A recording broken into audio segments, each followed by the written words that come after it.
Hi there, hope you're having a good day. Welcome back to another video. Today we'll be talking about the Nike Giannis Freak 7.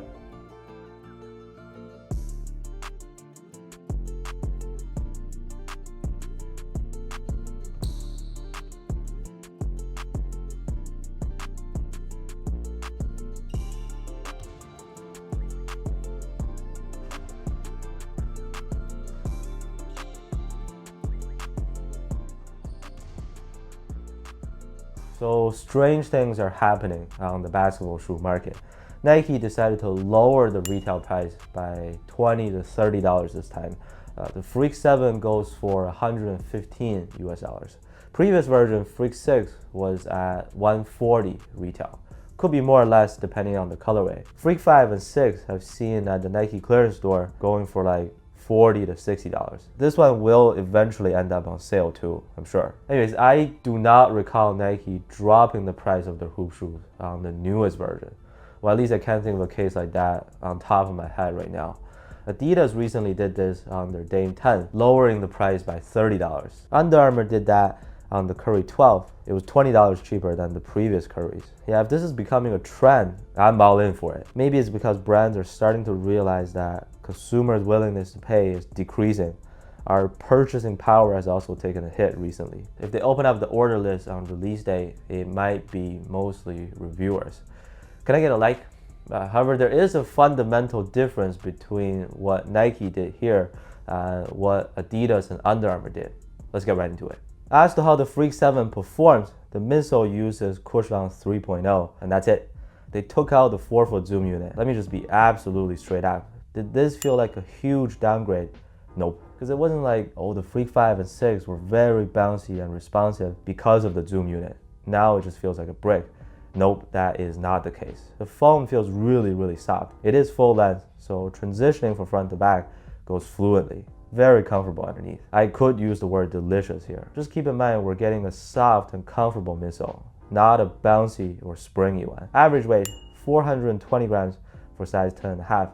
Slightly bottom heavy, a little bit heavier than the Freak 6, same as the KDs. I'll tell you one thing though, if we only compare the amount of heel compression between the KD 18 and Freak 7, this presses down more, believe it or not. No zoom unit this time, but they increased the thickness of the foam, so not terrible. Traction is not bad. I'll give it an 8 out of 10. Gets the job done for sure. Picks up dust, but it's fairly easy to wipe off. I kept staring into the outsole to find out what the pattern is, and I just discovered that it's Lukrembo. His last name spelled out on the lateral side, where the black part is on this colorway. Squeak is on and off. Sometimes it's very squeaky, sometimes it goes completely silent. Performance is consistent. No slipping for me. Everything feels safe and secure. I haven't used mine outdoors to know how it is for outdoor use. For indoors, the traction is good to go. Durable enough. With the fit, it's a pretty standard true to size fit. You can size down to avoid heel slippage, but that's not as big of an issue as it was on the 5 and 6. It is spacious enough, width-wise, not a narrow shoe. The toe box is quite roomy actually, smoothly carved out in shape. There's no stiff corners or anywhere hurting my feet. As someone with slightly wide and very flat feet, this shoe molds to my feet really well. So I suggest going true to size. Try one on in person if you can. It should be very easy to find in store. Availability is the best ability. Material, can we skip this part? I don't have much to say. It's not as breathable as the Freak 6.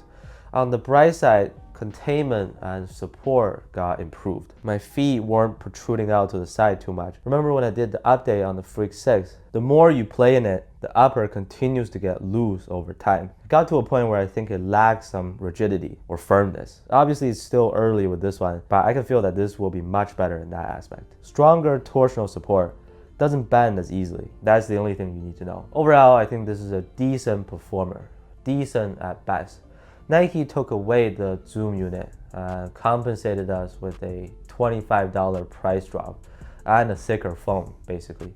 Is that trade-off worth it? Based on my personal experience, I didn't feel like this model became inferior compared to the previous versions. You know, it's just the same mode. But my prediction is that most people won't appreciate it. We'll see. If I had to pick one, I would probably still prefer the Freak 6. For better flexibility. Yeah, let me know what you think about the Giannis Freak 7 in the comments. Even though they lowered the price, at full retail, do not redeem. do not redeem. Thank you so much for watching, and I'll see you on the next one.